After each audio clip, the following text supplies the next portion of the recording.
Primera a los Corintios, capítulo 6.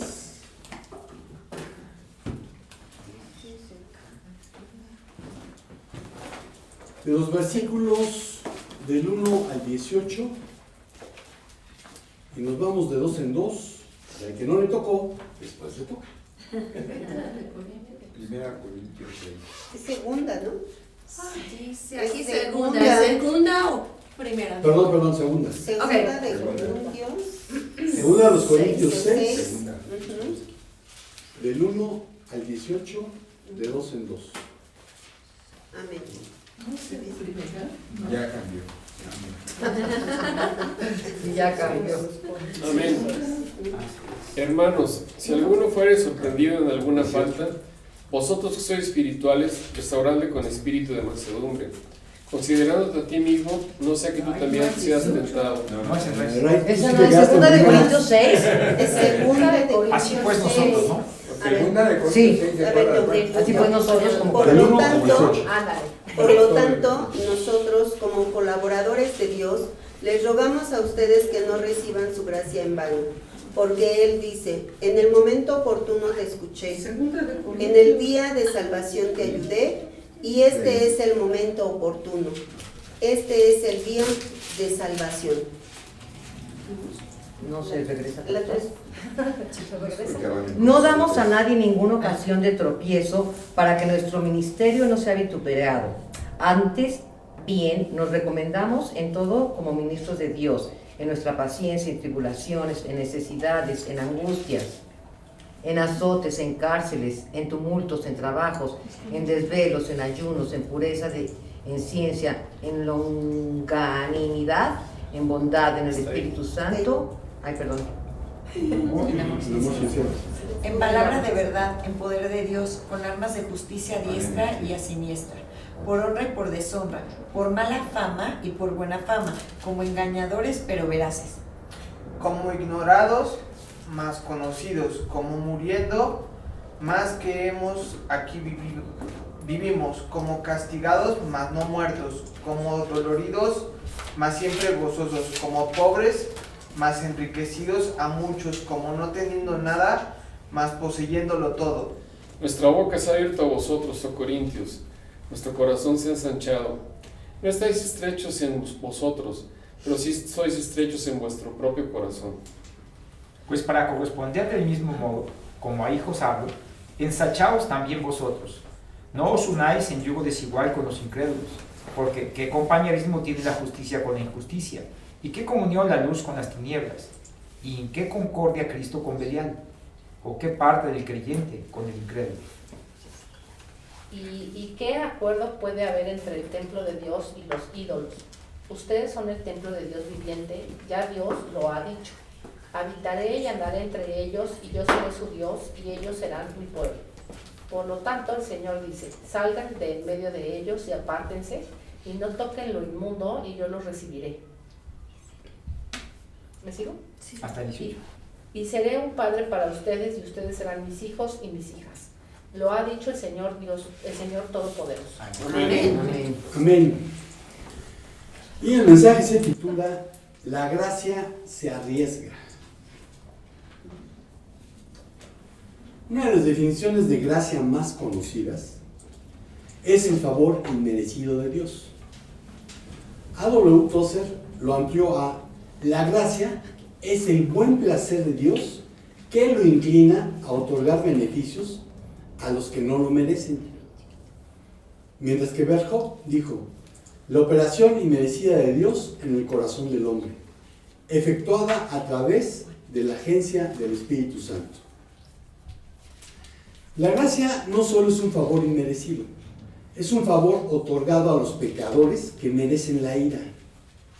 La gracia vino por Jesucristo, pues la ley fue dada por medio de Moisés, mientras que la gracia y la verdad nos han llegado por medio de Jesucristo. Lo que encontramos en el Antiguo Testamento es una palabra que se llama Gesed, que es misericordia, y que a veces la traducen como gracia. Pero Juan 1.17 dice que la gracia vino por medio de Jesucristo. Así que en el Antiguo Testamento lo que tengo es, sí, un amor entrañable, tengo misericordia, pero no la gracia. Así que en el Antiguo Testamento solo se podía prometer o anticipar aquello que la manifestación viviente y visible de la gracia de Dios en Jesucristo iba a ser real y definitivo. Mostrar amabilidad a un extraño es un favor inmerecido. Hacer el bien a los enemigos es el espíritu de gracia. Más bien, amad a vuestros enemigos y haced bien. Y dad prestado no esperando nada, y vuestro galardón será grande. Y seréis hijos del Altísimo, porque Él es bondadoso hacia los ingratos y malvados. Gracia es la generosidad o la magnanimidad de Dios hacia nosotros, seres rebeldes y pecadores. Dietrich Bonhoeffer, que vivió de 1906 a 1945, fue un teólogo protestante alemán, discípulo de Karl Barth, que destacó por su solidaridad con los judíos y en consecuencia fue desposeído de sus cargos docentes. En 1937 publicó un libro que en español se llama El precio de la gracia. En 1939 viajó a Estados Unidos y se pudo haber quedado ahí. Y de hecho lo invitaban a que se quedara ahí. Pero él dijo que si no regresaba a Alemania, el régimen de Hitler no iba a sobrevivir. Pero que si él no regresaba a Alemania, no iba a tener la autoridad moral para hablar después. Y desde 1940 la Iglesia Confesante, que fue fundada en 1934, como núcleo de oposición cristiana al nazismo, le encargó misiones especiales en Alemania. Él fue detenido en 1943 por haber participado, junto con el almirante Canaris y otros conspiradores, en el 9º atentado contra Hitler. Si vieron la película Valkyria, ese fue el atentado. Bonhoeffer fue confinado en el campo de concentración de Flossenbürg y condenado a la horca 2 años más tarde. Un mes después liberaron ese campo. Durante el cautiverio escribió un epistolario, publicado en 1951, con el nombre de Resistencia y Sumisión, el cual influyó poderosamente en la teología de la segunda mitad del siglo XX. Bonhoeffer acuñó el término que ha llegado a caracterizar, desgraciadamente, a gran parte del evangelismo evangélico, del cristianismo evangélico, la gracia barata. Es decir, una falsificación despreciable, una gracia autoimpartida, una pseudogracia. Es barata en valor, pero al final las consecuencias de vivir de acuerdo con ella son muy costosas. La gracia barata equivale a una negación de la encarnación de la palabra de Dios. La gracia barata es la justificación del pecado sin la justificación del pecador. La gracia sola hace todo, dicen, y así todo puede permanecer como antes. Muchos cristianos profesos ignoran por completo la verdad bíblica de que se nos instruye a que nos apartemos de la vida mundana y de los placeres pecaminosos. En este mundo maligno debemos vivir con sabiduría, justicia y devoción a Dios, mientras anhelamos con esperanza ese día maravilloso en que se revele la gloria de nuestro gran Dios y Salvador Jesucristo. Eso lo encuentran en Tito 2, del 12 al 13. En cambio, estos cristianos viven como si la gracia fuera una tarjeta de turista que dice: salga de la cárcel gratis. Un paquete de amnistía, beneficencia, indulgencia, caridad, inmunidad, aprobación y tolerancia. Un privilegio auto-otorgado, divorciado de cualquier exigencia moral. Por su parte, Charles Swindoll, en su libro El despertar de la gracia, nos advierte: los asesinos de la gracia están por doquier. Los encontramos en el lugar donde trabajamos, en nuestro vecindario y a veces inclusive en nuestro hogar. Y lo que es bien triste, aún se encuentran en nuestras iglesias. Estamos rodeados de personas que critican, condenan y derrumban cualquier esperanza de una vida llena de gozo. Como carecen de gracia, han reducido la vida a reglas y normas esenciales para sobrevivir. Su Dios es demasiado pequeño, su mundo es demasiado rígido y por lo tanto sus rostros proclaman un rotundo no. Pero hay una alternativa a la larga lista de no haga esto y no haga aquello, o tienes que hacerlo de esta manera y a andar por la vida con el rostro serio. Y esa alternativa es la libertad que experimentará cuando viva en la maravillosa gracia que el Hijo de Dios quiere derramar abundantemente en su vida. Priscila Fonseca es una estudiante de la licenciatura en Teología Aplicada en el Seminario Bíblico de México. No sé si la conozcan. ¿No? Bueno. En un blog escribió, y quiero que se lo imaginen: imagina tus pies descalzos, pisando la frescura de un sedoso césped.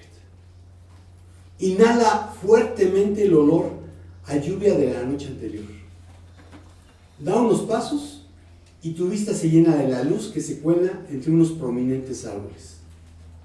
A unos pasos de distancia hay un riachuelo que, con solo escucharlo, te brinda una emocionante tranquilidad. Ahora, estira tus brazos hacia adelante y toca firmemente la jaula en la que estás encerrado. ¿Te sorprendió? Así se siente la gracia cuando vemos solo a través de barrotes. Lo único que sentiremos será la pesada carga de la obligación por querer salir y disfrutar de la libertad que esa gracia nos ofrece. La gracia, ese amor que se agacha, tomó y sigue tomando diversos riesgos. Veamos algunos de ellos conforme a la Biblia. Y el primero es que se arriesga a ser rechazada. Juan 1, del 9 al 14. Juan 1, del 9 al 14. Amén. Aquella luz verdadera que alumbra a todo hombre venía a este mundo. En el mundo estaba y el mundo por él fue hecho, pero el mundo no le conoció. A lo suyo vino y los suyos no le recibieron. Mas a todos los que le recibieron, a los que creen en su nombre, les dio potestad de ser hechos hijos de Dios, los cuales no son engendrados de sangre, ni de voluntad de carne, ni de voluntad de varón, sino de Dios. Y aquel Verbo fue hecho carne, y habitó entre nosotros. Y vimos su gloria, gloria como del unigénito del Padre, lleno de gracia y de verdad. Amén. Amén. Amén. Entonces aquí vemos que a su debido tiempo, como Dios lo había prometido, y vean Gálatas 4, del 4 al 7. Gálatas 4, del 4 al 7. Amén. Mas venido el cumplimiento del tiempo, Dios envió a su Hijo, hecho de mujer, hecho súbdito a la ley, para que redimiese a los que estaban debajo de la ley, a fin de que recibiesen la adopción de hijos. Y por cuanto sois hijos, Dios envió al Espíritu de su Hijo en vuestros corazones, el cual clama: Abba, Padre. Así que ya no eres más siervo, sino hijo. Y si hijo, también heredero de Dios por Cristo. Bien. Entonces, a su debido tiempo, como Dios lo había prometido, el Verbo vino al planeta Tierra, el mundo, nuestro hogar actual, y estaba aquí como uno más de nosotros. Primera a Timoteo 3:16. Primera a Timoteo 3:16. Amén. Indiscutiblemente grande es el misterio de la piedad. Dios fue manifestado en carne, justificado en el Espíritu, visto de los ángeles, predicado a los gentiles, creído en el mundo, recibido arriba en gloria. Amén. El misterio de la piedad. Filipenses 2, del 5 al 8. Filipenses 2, del 5 al 8. Amén. Haya pues en vosotros este sentir que hubo también en Cristo Jesús, el cual, siendo en forma de Dios, no estimó el ser igual a Dios como cosa a que aferrarse, sino que se despojó a sí mismo, tomando forma de siervo, hecho semejante a los hombres. Hasta el 8. Y estando en la condición de hombre, se humilló a sí mismo, haciéndose obediente hasta la muerte y muerte de cruz. Amén. Como algo a que aferrarse, la palabra en griego habla mucho más duro, como algo que quisiera usurpar, como algo que quisiera robar. Y donde dice se despojó, está hablando de que se vació.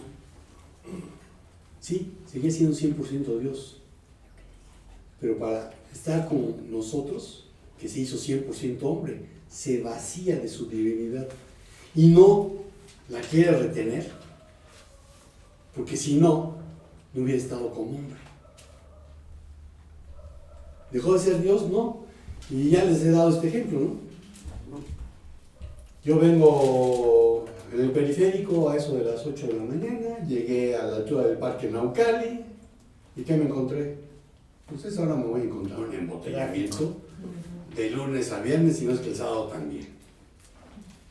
Ah, pero yo soy Superman. ¿Qué puedo hacer? Salirme de mi carro, agarrarme, salir volando, y ahí se quedan con su embotellamiento. Pero, haciendo un símil, si vengo como Clark Kent, ¿deja de ser Superman? No. Pero decidí no hacer uso de mis poderes para ser como uno más de nosotros. Es un ejemplo muy burdo de lo que hizo Dios.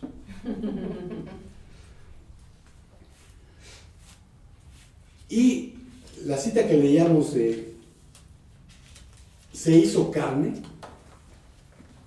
la palabra que usa en griego es que se tabernaculizó, de que tomó una tienda. La palabra es esquinó. Entonces puso su tienda, tomó una tienda entre nosotros. Y Pablo hablaba de que esta tienda se va desgastando. Hablaba del cuerpo. Entonces, cuando Él se hizo carne, fue a su país, a lo suyo, al mundo, y a los suyos, los de su propio pueblo, que por tener la revelación de Dios, debían haber estado esperándolo, pues no le recibieron. Las criaturas no reconocieron a su Creador y Redentor. Seres humanos, pecadores e incrédulos. Que en Juan eso es el mundo. Pablo así definía la carne. Entonces, estos seres humanos, pecadores e incrédulos, lo rechazaron. El pueblo que había recibido la promesa rechazó el cumplimiento de esta. Pero la gracia se arriesga a ser rechazada, pues sabe que el rechazo no es universal y que además de algunos de su propio pueblo, hay otros que, sin serlo, le recibirán. Primera de Pedro 2, del 9 al 10.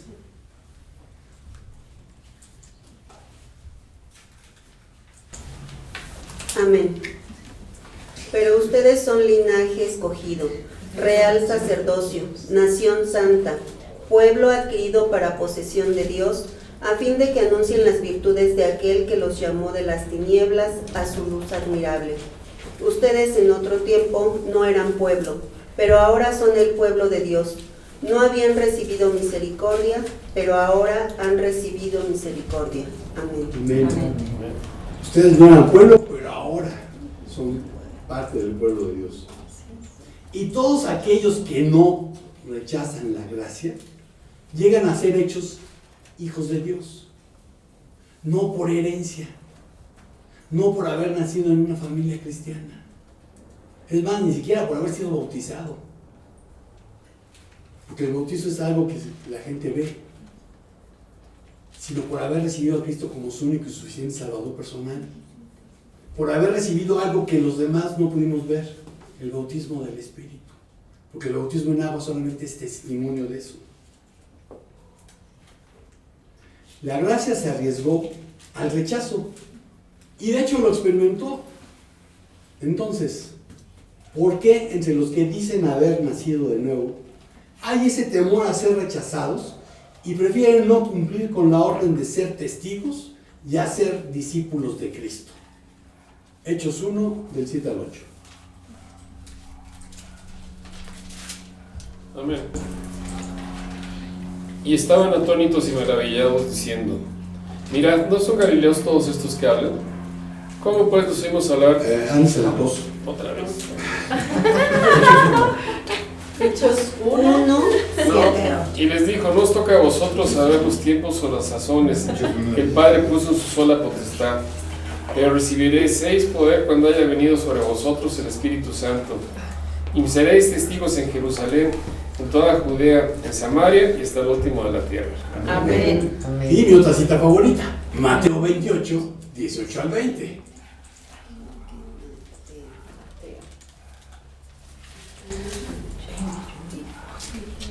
Amén. Y Jesús se acercó y les habló diciendo: Toda potestad me es dada en el cielo y en la tierra. Por tanto, id y haced discípulos a todas las naciones, bautizándolas en el nombre del Padre, y del Hijo, y del Espíritu Santo, enseñándoles que guarden todas las cosas que os he mandado. Y he aquí que yo estoy con vosotros todos los días, hasta el fin del mundo. Amén. Amén. Entonces yo solamente veo dos opciones para tenerle miedo al rechazo y no obedecer esta orden. Una es: no ha nacido de nuevo, o no mantienen una relación personal cercana, íntima de amor con Dios, y por ende no están siendo llenados continuamente por el Espíritu Santo. Efesios 5:18. Amén. No os embriaguéis con vino, en lo cual hay disolución, antes bien, sed llenos del Espíritu. Entonces, al no estar siendo llenados continuamente por el Espíritu Santo, son negligentes en cumplir con su llamamiento. ¿Cuál llamamiento? El de ser testigos, el de hacer discípulos. La gracia se arriesga a ser rechazada. ¿Y tú? El segundo punto es que se arriesga a ser abusada. Abusada de abuso, no de ser listo como se utiliza en México.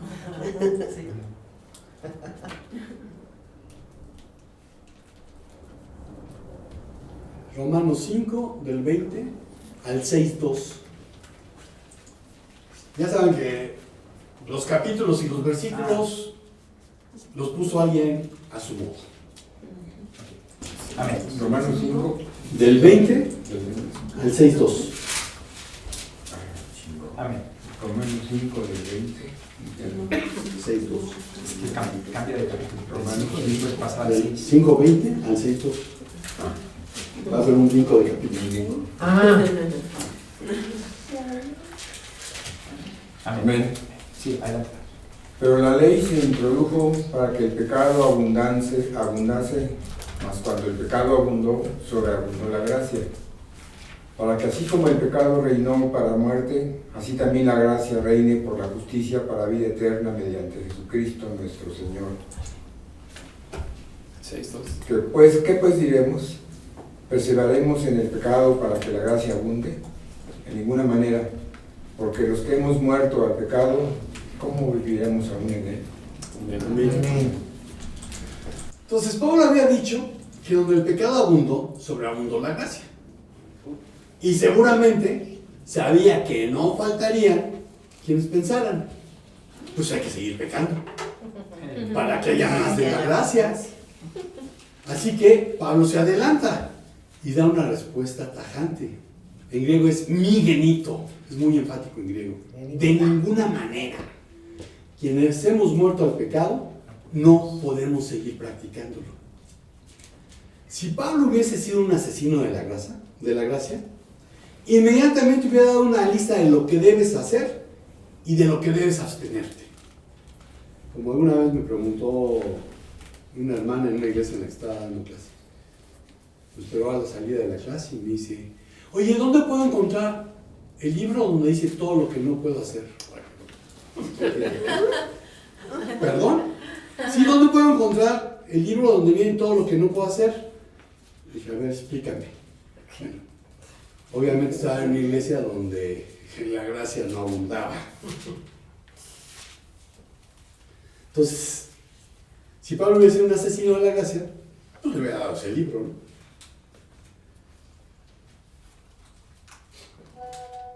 Y de hecho, sigue sucediendo no más en esta congregación, sino en muchas más.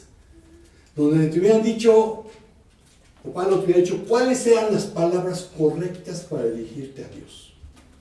¿En qué posición debías hacerlo? ¿Cuántas veces al día? ¿Y en qué horarios? ¿Cómo deberías de vestirte? ¿Qué podías comer o beber?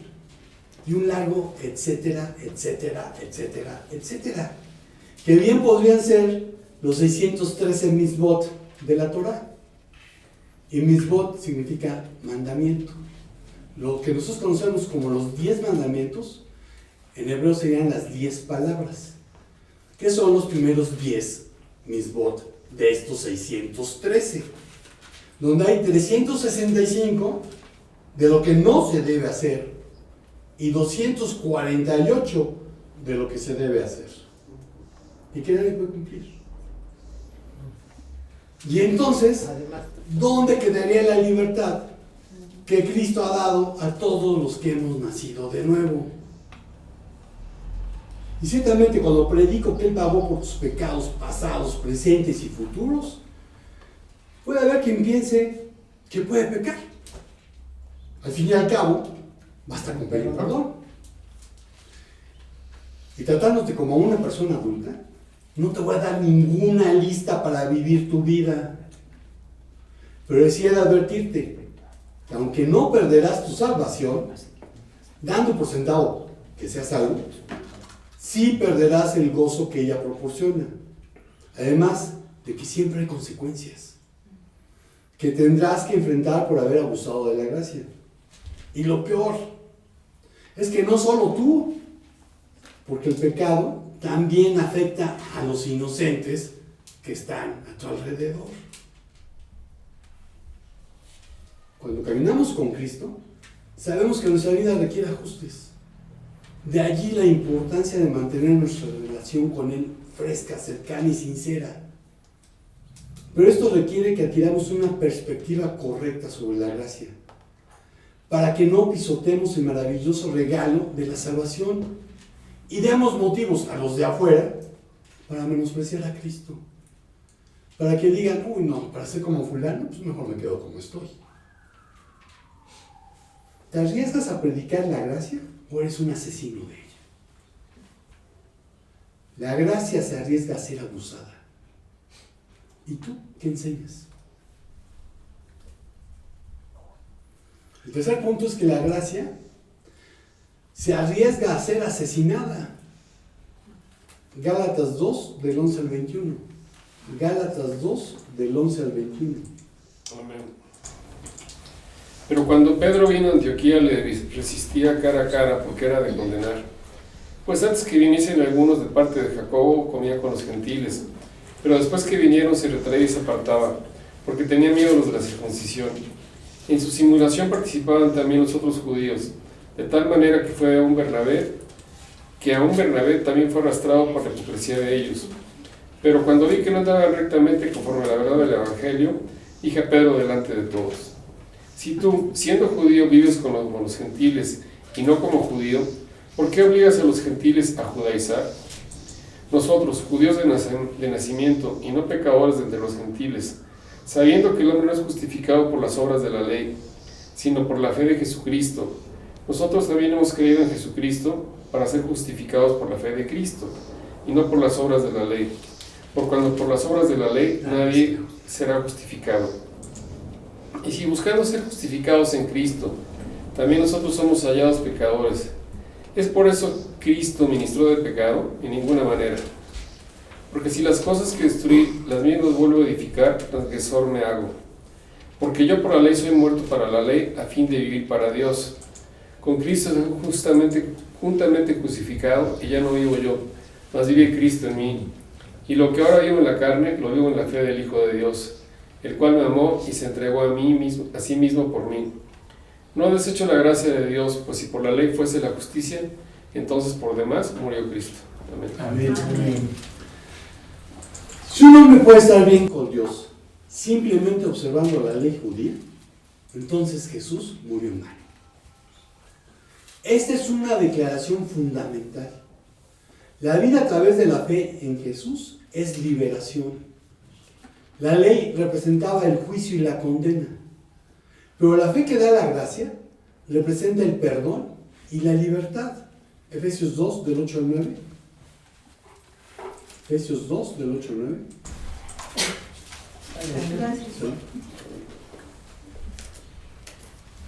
Amén. Porque por gracia sois salvos por medio de la fe, y esto no de vosotros, pues es don de Dios, no por obras para que nadie se gloríe. Amén. Amén. Hoy, como sucedió en Antioquía, sigue habiendo judaizantes y asesinos de la gracia, que pretenden tener la verdad verdadera, verdaderísima. Por lo que solo se puede vivir la fe en Cristo como ellos lo hacen. Pero pasan por alto que Dios es soberano y que Él conoce por nombre a cada una de sus ovejas. Además, también conoce su personalidad, fortalezas, debilidades, el don o dones que les ha dado y cómo quiere utilizarlas para extender su reino y edificar su cuerpo. Así que, como hizo Pablo con Pedro, hay que confrontar a los asesinos de la gracia y a los hipócritas. Dicho sea de paso, esta porción de las Escrituras echa por tierra tanto el dogma de la infalibilidad papal, que no es tan viejo, es del 18 de julio de 1870, como el mito de que Pedro haya sido el primer papa. Si Pedro fue el primer papa, pues no podía fallar. Aquí en la Escritura nos muestra que falló. Si Pedro era el primer papa, ¿con qué autoridad Pablo lo regaña? Así que, como hizo Pablo con Pedro, hay que confrontar a los asesinos de la gracia. En Jerusalén era conocido que Pedro ya había comido con gentiles. Hechos 11 del 2 al 3. Hechos 11 del 2 al 3. Amén. Y cuando Pedro subió a Jerusalén, disputaban con él los que eran de la circuncisión, diciendo: ¿por qué has entrado en casa de hombres incircuncisos y has comido con ellos? Y este reclamo que le hacen a Pedro es cuando tuvo la visión que bajó el lienzo con animales inmundos y Dios le dijo: Come y mata. Mate y come. Y que después fue llevado con gentiles. Y comenzó muy diplomático, muy a la Hugo. Ya saben que para un judío comer con ustedes es algo así indigno. Gracias, Pablo. Digo, gracias, Pedro. Bueno, en esa ocasión, los que habían ido con Pedro vieron que los gentiles habían recibido el Espíritu Santo. Y Pedro dijo: si ya recibieron el Espíritu Santo, ¿por qué no han de ser bautizados? Eso es lo que le estaban reclamando en Hechos 11, lo que pasó, si no me equivoco, en el capítulo 10. Entonces, si ya en Jerusalén sabían que él había comido con gentiles, pues qué problema era que siguiera comiendo con los gentiles de Antioquía. Pero por miedo rechazó a sus hermanos. Y al tratar de agradar a quienes lo observaban, actuó hipócritamente, arrastrando a otros en su pecado, inclusive a Bernabé. Sin embargo, Pablo lo encaró públicamente, pues esa conducta negaba el Evangelio y a quienes habían recibido el Espíritu por oír con fe. Y aquellos que habían recibido el Espíritu por oír con fe, pues podían terminar tratando de cumplir la ley. Gálatas 3 del 1 al 5. Gálatas 3 del 1 al 5. Amén. Oh Gálatas insensatos, ¿quién los ha fascinado a ustedes, ante cuyos ojos Jesucristo fue presentado públicamente como crucificado? Esto es lo único que quiero averiguar de ustedes. ¿Recibieron el Espíritu por las obras de la ley o por el oír con fe? Tan insensatos son, habiendo comenzado por el Espíritu, ¿van a terminar ahora por la carne? ¿Han padecido tantas cosas en vano? Si es que en realidad fue en vano, aquel pues que les suministra el Espíritu y hace milagros entre ustedes, ¿los hace por las obras de la ley o por el oír con la fe? Amén. Amén. Entonces siempre existe el riesgo de que los asesinos de la gracia se presenten y traten de imponer su manera de pensar. 2 Timoteo 3, del 1 al 9. Amén. También debes saber esto, que en los postreros días vendrán tiempos peligrosos, porque habrá hombres amadores de sí mismos, avaros, vanagloriosos, soberbios, blasfemos, desobedientes a los padres, ingratos, impíos, sin afecto natural, implacables, calumniadores, intemperantes, crueles, aborrecedores de lo bueno, traidores, impetuosos, infatuados, amadores de los deleites más que de Dios, que tendrán apariencia de piedad, pero negarán la eficacia de ella. A estos evita, porque de estos son los que se meten en las casas y llevan cautivas a las mujercillas cargadas de pecados, arrastradas por diversas concupiscencias. Estas siempre están aprendiendo y nunca pueden llegar al conocimiento de la verdad. Y de la manera que Janes y Jambres resistieron a Moisés, así también estos resisten a la verdad, hombres corruptos de entendimiento, réprobos en cuanto a la fe.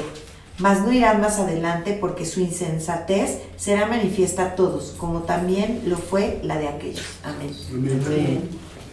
Vivir bajo la gracia es algo por lo que vale la pena confrontarlos y presentarles al Dios que no conocen, que si bien es justo, también es amor, que si bien es el Rey, también es nuestro amigo, abogado, consejero y consolador, y mucho más.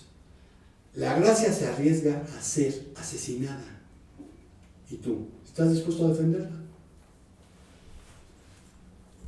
La conclusión es que se arriesga a ser menospreciada. Colosenses 2, del 6 al 10. Colosenses 2, del 6 al 10.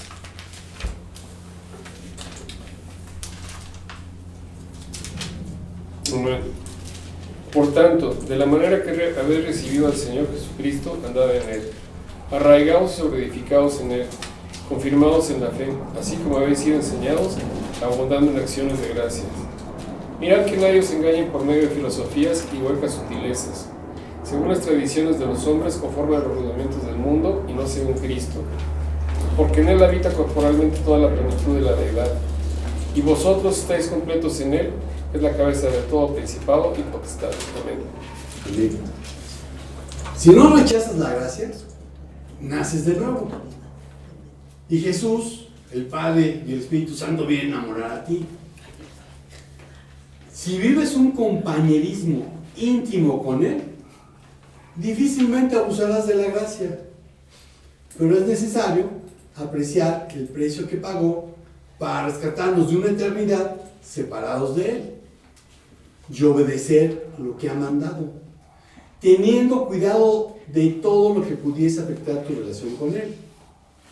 El enemigo astutamente presenta doctrinas falsas, ya sea usando filosofía pagana, la ciencia, costumbres judías o ritos y tradiciones religiosas, inventados por hombres que solo esclavizan y asesinan la gracia. Los falsos maestros de Colosas ponían gran énfasis en la ceremonia de la circuncisión.